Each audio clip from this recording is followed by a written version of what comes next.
Hello guys, welcome to the channel. My name is Niladri Mukherjee and I'm a regulated Canadian immigration consultant. I'm based out of here in Guelph, Ontario. I'm also the founder and director of Nuvonation Immigration Consulting based out of Guelph as well. So let's just talk a little bit about the negative sides of immigrating to Canada, right? We all always talk about the positive aspect of it. It's no doubt one of the best country in the world. It does have one of the better education systems, one of the most profound publicly funded healthcare system and whatnot. But do not forget that we are talking about immigration in this channel, and which means that basically you're uprooting from a different country and trying to settle up in a very different country and environment and society altogether. So let's just see that, and I have immigrated myself with my wife, right? So I know all the pros and cons, at least that is what I've experienced in the last 3.5 years of my immigration journey here in Canada. So let's just see from my experience what I feel are the main reasons that you should not be immigrating to Canada if you feel those are the important reasons for you to be considered on, right?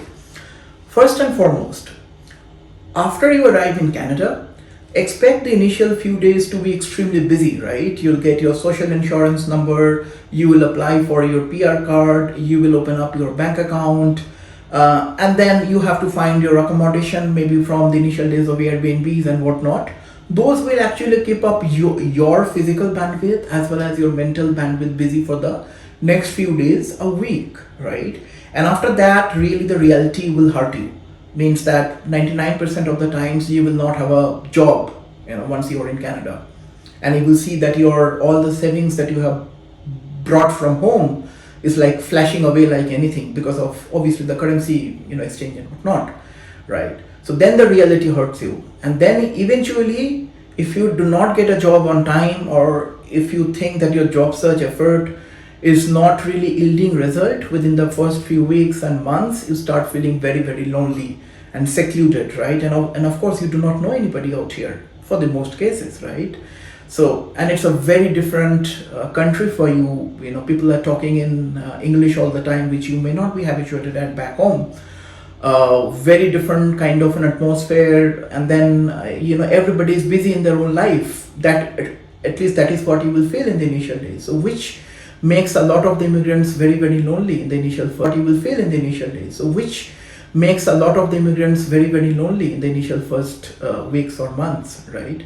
So this is something that you should always consider even before you think of immigrating to Canada. And this becomes even more important if you immigrate alone. For example, I can always talk about my case, wherein I have immigrated with my wife, so I always had somebody to talk to, right? But if you immigrate alone, then you will be all alone in this whole world. And how much time will you spend really on watching YouTube videos and Instagram and TikTok and whatnot? In the end, you're bound to feel lonely, at least at some point in time, in this new land. So this is something for you to seriously consider upon, right? The second thing, and which may be sort of related to the first one, is that climate, right? Depending on which time of the year you arrive at in Canada, we all know that we have a very short-lived summer, right? It's just 3 months of the year maximum.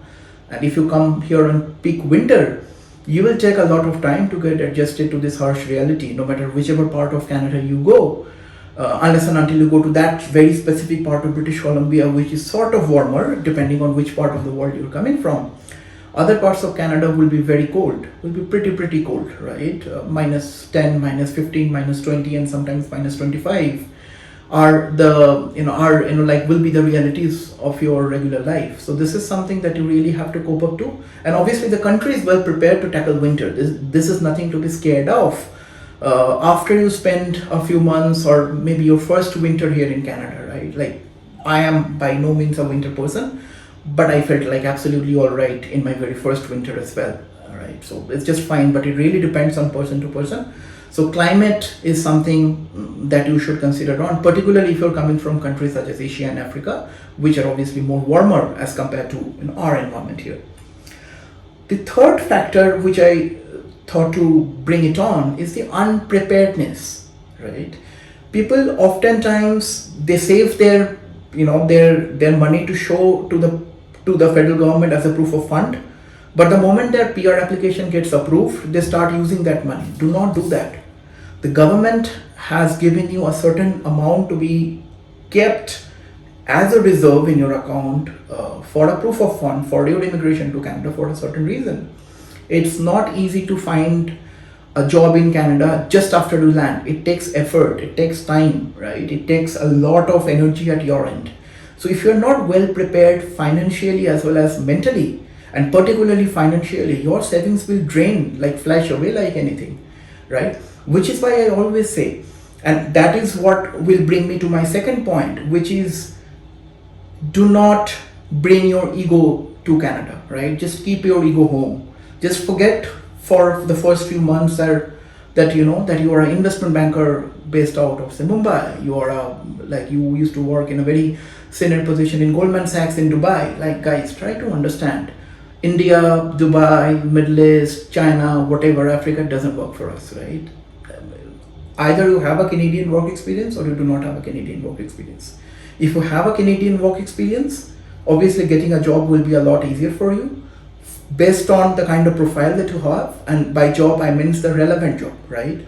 But if you do not have a Canadian work experience, guys, just roll up your shoes, like completely roll up your shocks and start working in McDonald's, right? There is no harm in working in McDonald's or Tim Hortons. Like I myself had worked in Tim Hortons for the first month or so after I got my job, right? So it's absolutely not a matter of shame. You should work whatever work that you get instead of depending on your savings, right? Depending on your savings and wasting your savings while you find a job, the best job that you like, is not a wise decision to make. At least that is what I can tell from my experience. And eventually, if you are smart, I'm sure most of you are, you will get a job anyways. But from day one, if you try to find out a job in analytics, in architect, in healthcare, like whatever, that will be a little bit difficult no matter whatever you have done in your hometown or like whichever country you're coming from.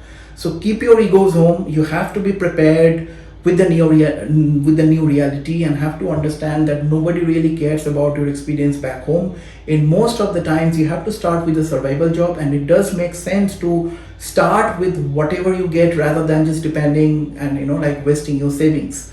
Because each day really counts, and you will get a job eventually anyways. And if you want to start a business, this is an amazing place, right? You will, like, nobody's going to bother you. You will have all the facilities in place to start up a new business if that is what you are interested in.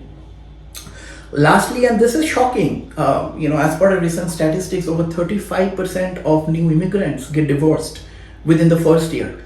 This is a very shocking statistics, and the reason for that is what I could figure out is the loneliness followed by unpreparedness married with language inability of the significant other. What I meant by that is, for example, if I immigrate with my wife as a couple, right?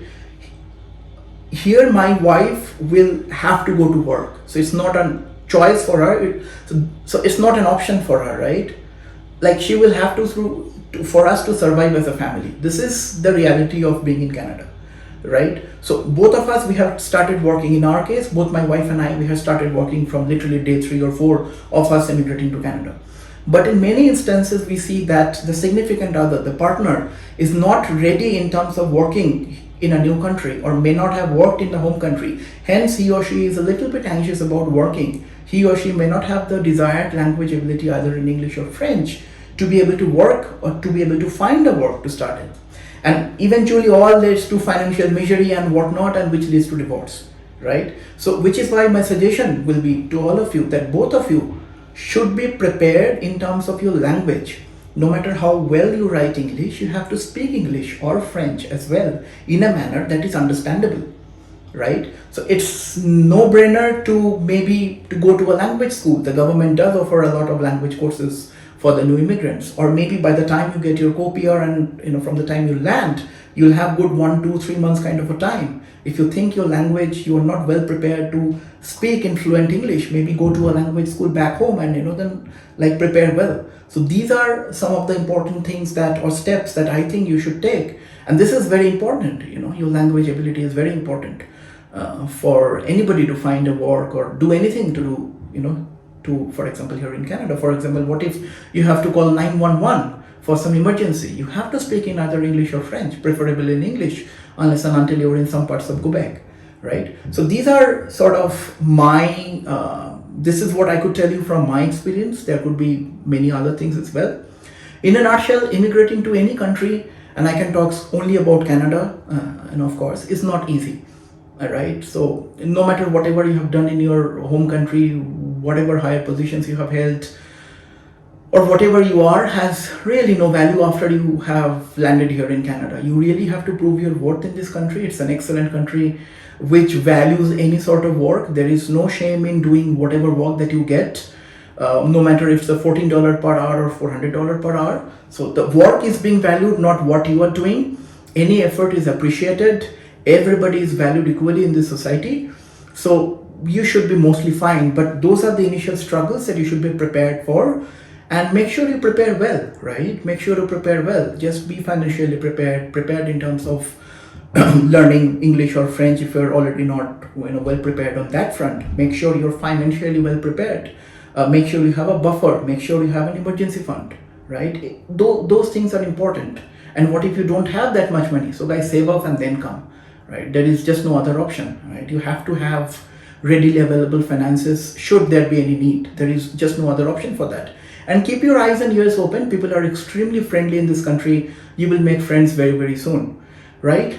So yeah, so that is all for today. I just thought to let you know so that you can prepare your immigration journey well. You should be prepared and whatnot.